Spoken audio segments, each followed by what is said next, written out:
Hello and welcome back to a brand new video. Today's video will be doing something slightly different. We'll be doing MotoGP 22 wishlist. So with the release of F1 21 coming out in next Friday, I have been thinking and seeing all the new features and all the new this and that.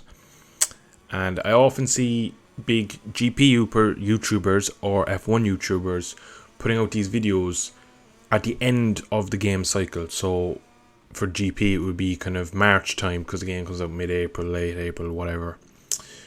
But at that point it's too late. Even if the video is seen by someone from Milestone, it's going to be, oh yeah, that's a good idea. But like at this point in the game cycle of being built, we're trying to iron out bugs and get just get the game running well.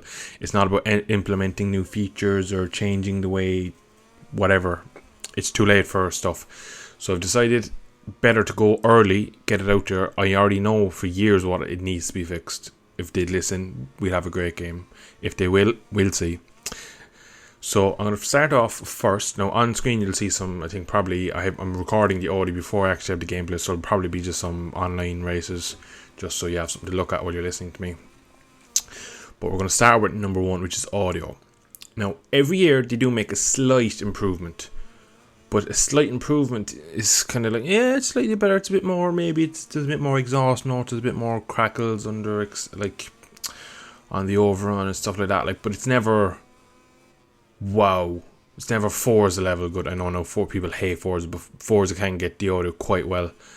I think they still have a good way to go with it.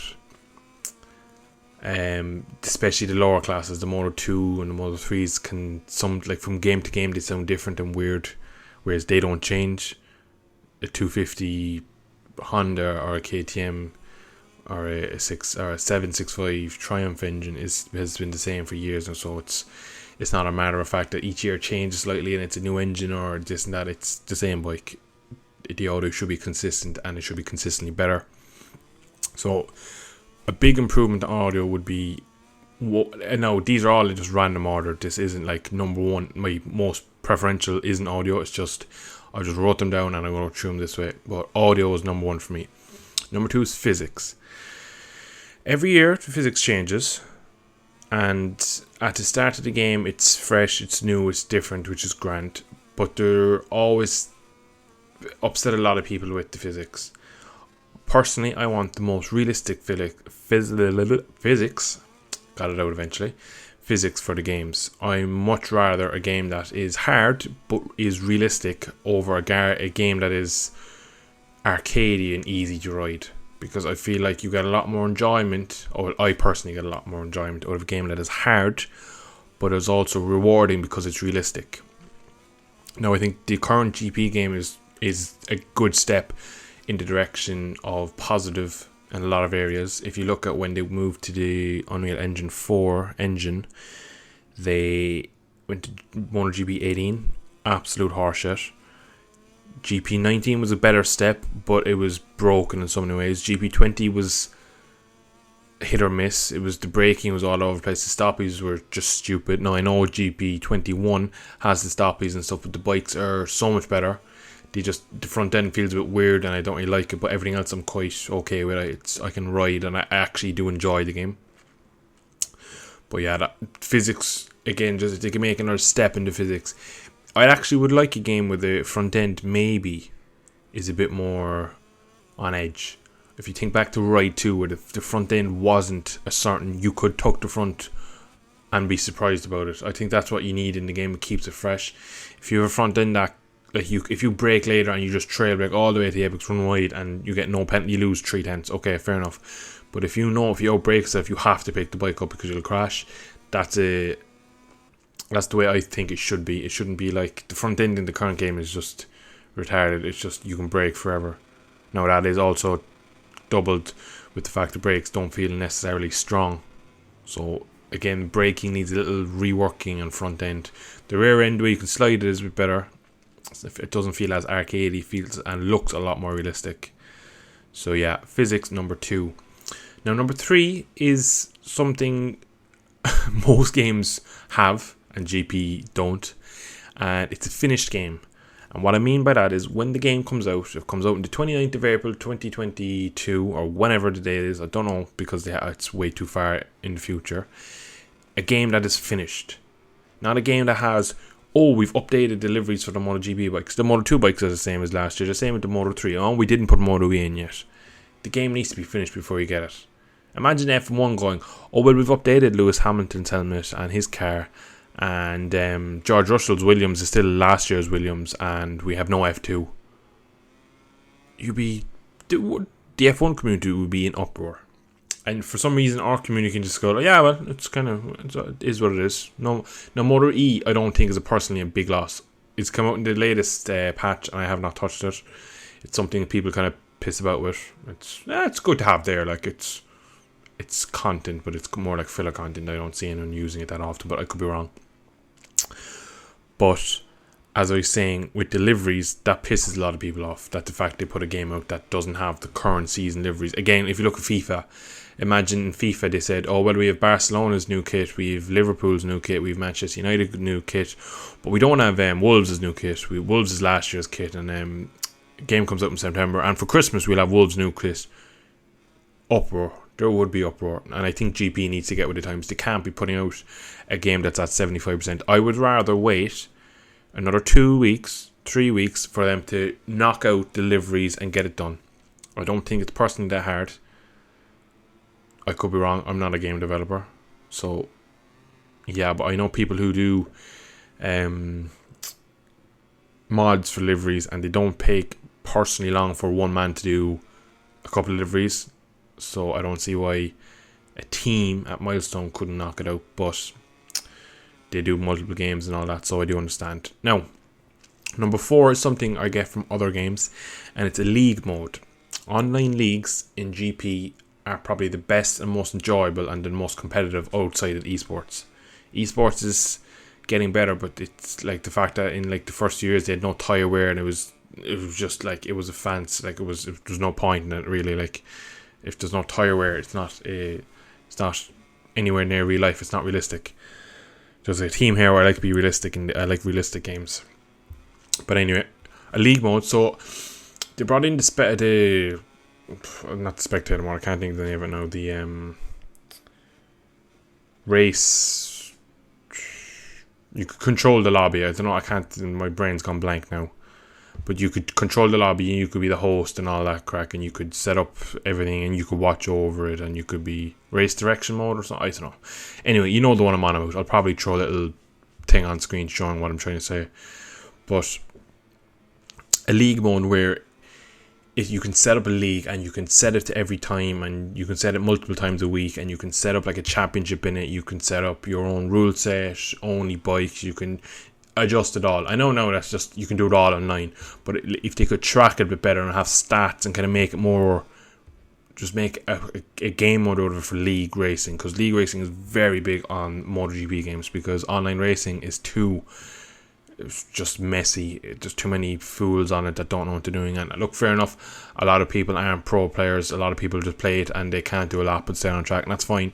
A lot of the issues I have online aren't with people who are slow. If you're slow, I have no problem racing against you. Even if I'm 5-10 seconds a lap faster than you have the right to race with me. There's no problem there. They'll make the odd mistake and they'll clip me. It's the people that are maybe a second slower than me but will run you wide everywhere to stop you going that second a lap faster, or even whatever. The people that just run you off the track, they crash into, they dive bomb you, they brake check you, they do all these stupid things. They just ruin online. And when you go league racing, instantly you're at the pinnacle of online racing. You are racing against people close to your level, and it's something you kind of practice through the week, and it's one race, and it's a great buzz when you're racing and watching it back. And for a content creator, it's great to make them. So if we get some sort of mode that will incorporate all that, would be brilliant. Now, moving on to another online aspect, online stability would be number 5 for me. Online, after the second patch of this game, was unplayable.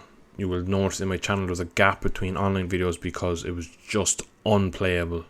It went bananas how bad the lag was. Bikes were spinning out everywhere. They were just, you couldn't race with collisions on because it was impossible. Now it has gotten better, but again, like every year, it's the kind of the basics you want. You just want a bit more stability. You want a more of a polished online game, and I do believe they can do it because they have made progress in years before, and I kind of want them to keep it. I feel like they make 2 steps forward and 1 back, then 1 step forward and 2 back, and we keep going kind of back and forth between the physics, the audio, and everything like that. It just kind of it goes back and forth between some years they do a good job, some years they don't, and I just think they need year-on-year progression, which they're lacking when it comes to stability online.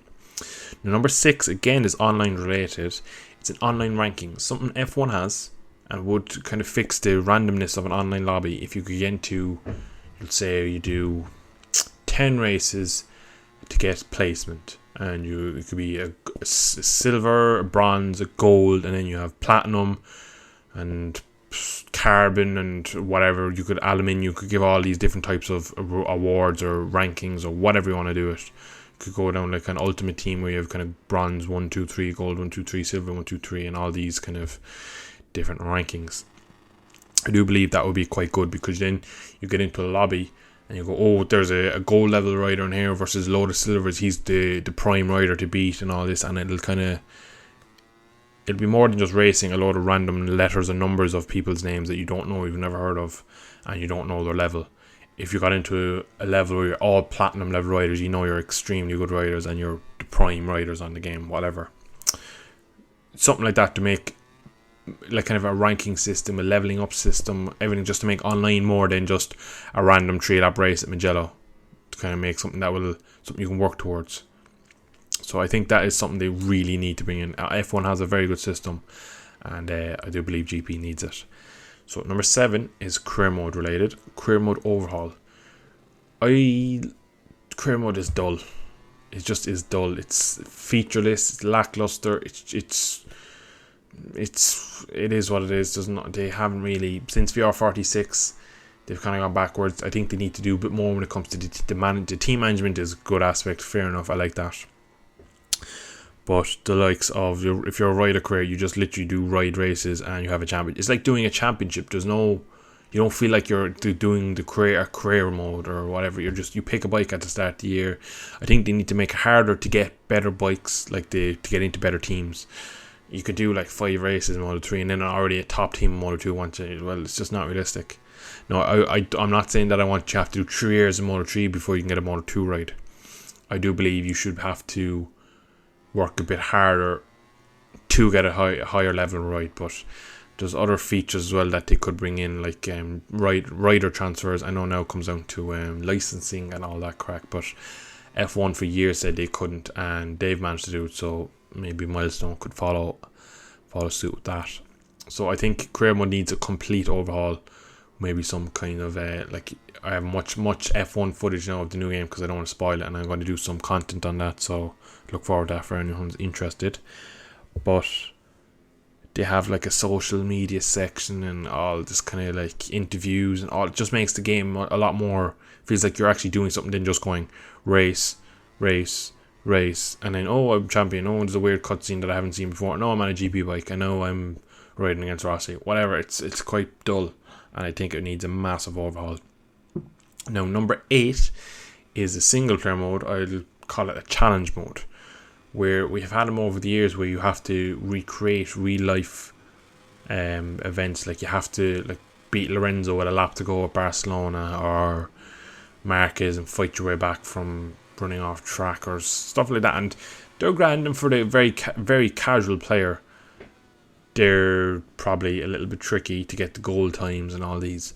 But I remember back to I think it was MotoGP 4 when Biaggi was on the Camel Honda. Was that year? I think so. They had like a challenge mode in the game where they give you certain sectors of tracks and you have 36 seconds to get through, to do a sector, and you'd start from a standing start, and it'd be actually quite tricky. Now again, it probably wasn't good as the games as I am now, but it was still tricky, and you couldn't progress until you beat the old one and all this. They should bring in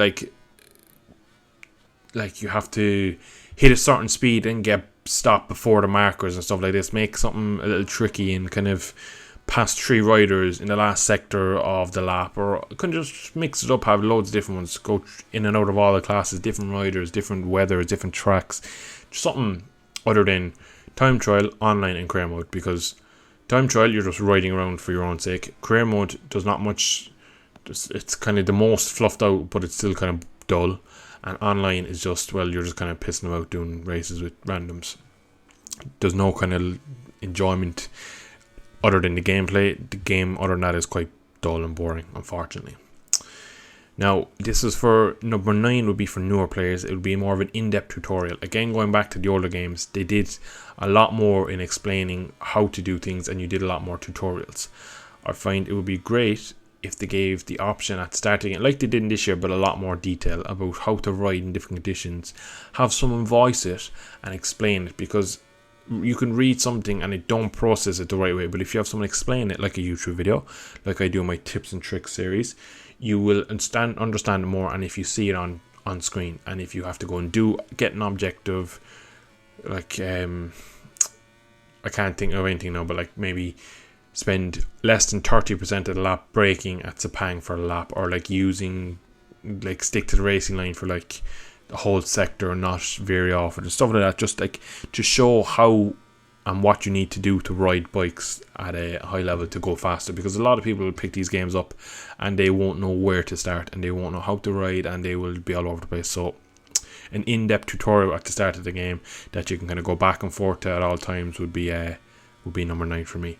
And my last one, number 10, is something they have done forever, and not just MotoGP. They've done it in Ride. They've probably done it in MXGP. They've probably done it in Supercross. They've done it in probably all their games. Mid-game braking physics. They did it only recently in GP. They released a bike game of some sort. The physics are new. Everyone's going, oh yeah, it feels a bit different. The front feels this, that, the other. Braking's weird. The acceleration feels different. It's really easy to tuck the front. Oh, the bikes turn really well, and they're really hard to get stopped. Or the brakes feel amazing. I have so much confidence. 2 patches later, we were going to tweak something. Then the 3rd patch comes along and it's ruined the game. The bikes don't turn. You have no front end feel. Vibrations gone a bit weird. You're getting constant wheel spin. You're getting weird glitches. Every bloody year they do it. I don't know why they do it. They release a new game. The physics change. Everyone's kind of going, well, yeah, it's new. We're not going to complain because it's new. We'll get behind it. We'll try and enjoy it. We'll try and figure it out. We'll try and learn the new aspects in braking and how to the new throttle trace and all this. And then they come and bloody break it. And it just happens every year, and you just know again, MotoGP 20 was the same. The game, okay, the bikes turned a bit too quick because you could take ridiculous speed in the corner, and then they patched it and made it retardedly bad. They made it so that you couldn't turn the bike and that you were just a passenger, and it made the game dull. And I did a league on it. After the league was done, I uninstalled the game, didn't play it, and I reinstalled it when I got the Series X, and it was just horrendous. I played 2 races and uninstalled it again, and I never touched it again. And yeah, it's just, they constantly do it. They like, after maybe 3 patches, they'll bring out a patch, and they won't always address it. They'll say minor fixes, updated deliveries, online stability, background fixes, all these things. And then you play the game, and it's like, you're like, what has gone on here? Like, and there's people giving out all over the place, and it's just a totally new game again, and that's not the way it should be. I understand they can tweak things that are broken, but changing the whole physics isn't tweaking something that's broken. That is a complete overhaul of the physics, and that is wrong midway through a game. They should stick to what they brought at the start of the year, and they should, whatever they want to tweak when they're making the new game. So I'm going to leave it here. That was my 10 suggestions for next year's game, GP 22. If you have any other suggestions, comment down below. I'd like to see what you guys think of the GP games currently, what you think they lack in, what you think they're good in, and just kind of get a general discussion going in the comments. So yeah, I'm going to leave it here. Thank you so much for watching. If you liked it, hit the like button. If you want to see more content like this, subscribe, and I shall see you in a video in the not so distant future. Bye bye.